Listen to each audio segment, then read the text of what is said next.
What up, what up, what up? Another edition of the Gaucho Sports Spot here on KCSB-FM 91.9, the place for each and every meaningful moment of UC Santa Barbara athletics. I am your host, Greg Silver, and I am so thrilled to be back, especially for this show, because while we cover mostly sports in Santa Barbara, we're going to go up north for this one, all the way to the East Bay, because we have a special guest today. She is a college basketball player for the University of California Golden Bears, attended Miramonte High School in Orinda, averaged 32 minutes per game as a freshman last season, and she's coming back this year with a vengeance. So joining me is Mia Mastrov. Thank you so much for joining the show. Super happy to be here. Let's get it started. So this is a really, really cool show for me in particular because I grew up in a very Cal-oriented house. I don't want to say Cal was everything, but it took up a pretty big slice of the pie chart in terms of where our emotions and energy went. So this is really cool. Always love a good conversation with a Golden Bear. I've talked with former Cal Hooper Eliza Pierre before, talked about following that 2013 Final Four women's basketball team and what that meant. So great to be with the present generation. The first question I have to ask you is, because I understand that you have deep Cal ties in your family too, going all the way back to your grandfather. So was it a no-brainer to become a Golden Bear? I mean, honestly, I think that that's just the way the world worked out to be. I think it was just meant to be, and I was meant to be repping that Golden Bear jersey. Love it. Love it. Okay, I don't want to start off with a very sensitive subject, but I know you're friends with fellow college basketball players, Cameron Brink and Brooke Dimitri. So first of all, how dare you form bonds with the dark-sided rival of Stanford University? I'm still trying to get over that. But in all seriousness, how has being part of a network of other high-level hoopers positively impacted your game? I mean, honestly, just like being able to play with all these elite players and just like become friends with them and just see things from their perspective is just like help you grow like tremendously, honestly. I mean, Brooke and Cam are like two of my best friends, probably like my best friends ever. And like being able to train with them and then we're comfortable enough to push each other on and off the court. It's just like super cool and super helpful. Well, they must be some level of significance with the friendships, because if you can overcome the Cal-Stanford rivalry, then I know, right? Then it's got to be real. So anything is possible. Maybe we're going to get the axe back this year, and then you can hold that over them too. Right. Okay, so being a sports director, I am a very jersey number oriented person. I went to the first women's soccer game of the season last night, and I was rapidly scribbling down the starting lineups with names, but also the number. And within the first 10 minutes, I was like, I need to have this starting lineup down and be able to identify it by the jersey number. So I got to ask with that, your jersey number is 21. Is there any significance there?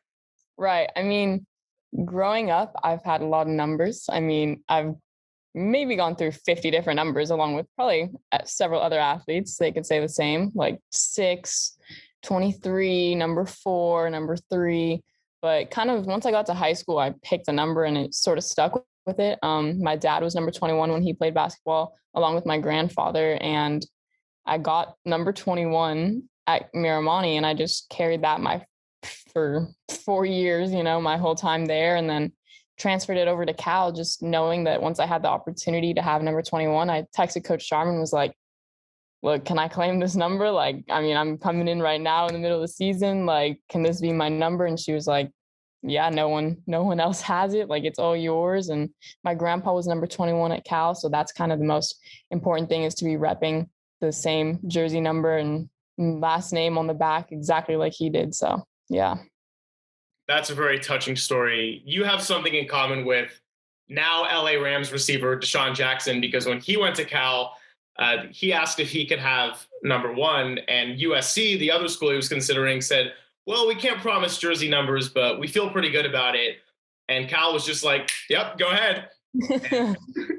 So there he is. That's fantastic. Um, so it's been a really weird year, to say the least. And now we're hopefully, but kind of transitioning out of a pandemic. Still, a lot is up in the air. But you've had a lot of time to focus on your game during this off season. What aspects of your game have you focused on the most? Honestly, in the off season, been working a lot on like strength and conditioning and from that aspect, but game wise, more just like trying to add like every year, every summer, I try and add like 1 to 2 new aspects to my game and just work on those. So this year, I'm kind of working on floaters and also just running out in transition and catching shooting from the offense that we play and just adjusting to everything and using the experience that I had when I went early to my advantage and kind of just figuring out what I need to practice and get better at to be prepared for my true freshman season. Awesome. And that's right. You get that year of eligibility back Oh because yeah. if COVID could do one thing for us, it would be that. Right. So there you go. And do you feel like you've always been more of an offense or defense oriented player? Honestly, I want to say defense. Like, I don't know why. I just have a thing for defense and like I've always just loved being like having that challenge, being able to guard the best player on the floor. At my high school, I was always just guarding whoever it was. Maybe the center was the one putting 30 points up a game. I would make sure my goal was to lock her down and stop her. So I love defense because I love the challenge. That's awesome. We love a good challenge. Oh When I yeah. played in high school, our men's team was pretty awful, but our women's team was really good, and they were getting set to go face the number one team in the state in the postseason. So the coach invited our team out to go and practice against them to sort of help prep them. And I'm thinking, is this even a good idea? I mean, we stink. But I definitely wanted to guard our other team's best player as well because I went from going into like, yeah, this is kind of fun. I'm playing basketball to like, wait, no, this is like hardcore. This is intense. And Right, right. yeah, I'm a sick competitive human being. So, Oh yeah, same to me. I'm very much similar. Anything I do, it's always a competition. So well, speaking of competition, so Cal as a team did struggle this last season. Obviously, the Pac-12 is loaded, probably the strongest all-around conference in women's college basketball. But I know you're not satisfied with how things went. So, how's the team approach this offseason? And does anything in particular stand out from these past few months? I mean, yeah, obviously last season was really rough. I came in the middle of the year and just kind of was working my way around seeing like kind of what I could do, but we had several injuries and we're starting a lot of freshmen. But I mean, honestly, like what we've been doing in the off season for summer workouts and stuff, we've just been working our butts off. I mean, in the gym, off the court, conditioning, strength and conditioning, everything. We've just been putting our best efforts out there. And I think that we're going to be able to rise to our true potential this upcoming season. And I'm really excited to get out there and just play. That's awesome to hear. Do you feel like team chemistry is coming along as well? The team chemistry is like outstanding for sure. It's definitely like one of the most like amazing group of girls I've ever been around and love all of them to death. They're great people. Awesome. That's a lot of fun. I'm definitely going to be watching some games. So, I look forward to seeing all the improvements. For sure. So, another recent development in college athletics came on July 1st this year, where NCAA athletes are now able to profit off their name, image, and likeness. You, in particular, have built up a large social media following. So, what have these past few weeks been like for you in this new era of opportunity? Man, I mean, honestly, it's been interesting for sure. I mean, I think like all athletes are trying to navigate this new world. I haven't necessarily been focused so much on monetizing as I have like enjoyed just being able to like speak to a larger audience of like friends and family and fans and stuff. But like I've had a blast building up my social media platform and I'm just looking forward for more opportunities to come. But it's definitely a new world to navigate. So we're just adjusting to it for sure. Yeah, that's really exciting. And I have no doubt there will be a lot of opportunities along the way. You talk about social media as a platform and just being able to speak to larger groups of people. I know this last year and a half in particular has been really big for people using their platforms to speak out on different causes, especially in the wake of George Floyd and all of the social justice stuff going on. So, being at Berkeley, which is a renowned activist campus, do you feel like you and your teammates have been heavily involved in that sector? I'd say for sure. I mean, my team has been crazy involved in everything. Just hands on and obviously just like through social media and things like that. We all kind of just advocate our beliefs and stuff. So for sure, we've definitely been on that, which is really cool to see and awesome to see everyone come together. And do you feel like other college athletes of your generation, especially around California and the Pac-12, have seemed to come together over this and unite as a group despite competing against each other all the time? I'd say for sure. Just I like remember being out there on the court and then everyone standing in a circle, like holding hands before games, which is just so unusual for sports. I don't remember really doing that since like CYO days, but I mean, I definitely feel a connection. And I think all college athletes are supporting one another have like more heavily than ever right now and building connections, which is super cool. That's great. It certainly does carry a different meaning. I think you go back to the youth leagues when you're like holding hands before the game and Right. being someone really competitive, destined for D1 like you were, you're probably like, I don't want to be friends with these people. I want to crush them right now. Right, right.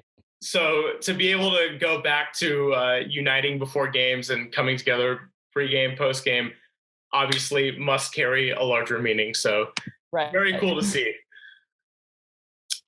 Okay, so staying on the topic of social media, what types of audiences have resonated with you on platforms like Instagram and TikTok? Right. Yeah, I have like a very diversified audience and have had a chance to like speak like on live chats to some of them through different like platforms and stuff, but it just ranges a lot from like athletes to young women that enjoy like fashion and modeling and to like people who just love basketball. Honestly, it's just that's kind of the main connection is just basketball players and people like that. Awesome. And I have to say, one of the worst ways I waste my time in life is going through random people's comments on social media posts as if they mean anything. And unfortunately, there are a lot of haters, trolls, and weirdos on the internet who say some pretty messed up things. Also, not to generalize it by gender, but I feel like generally speaking, it is fair to say that female athletes who are well known are more likely to get objectified and or harassed than popular male athletes. So, well, first of all, has it been an issue? And if so, how have you managed to handle that crowd? Right. I mean, it's honestly a new like generation. People are learning more and becoming more supportive of things. And especially like women in sports, it's just becoming like a more powerful movement. And people are starting to watch women, whether that be in the Olympics or basketball, soccer. I mean, it's just becoming more popular. But fortunately for me, I haven't had many hate comments, but there definitely are some things like, you know, just basketball and like the stereotypes of like, oh, she's a girl, like da da da da da. But like as my parents always said, you can't really focus on what other people have to say. You just kind of focus on the positive and keep moving and just hope to eventually like persuade everyone into like believing that people who play sports play sports. I mean, there's no difference in gender, I think, at all.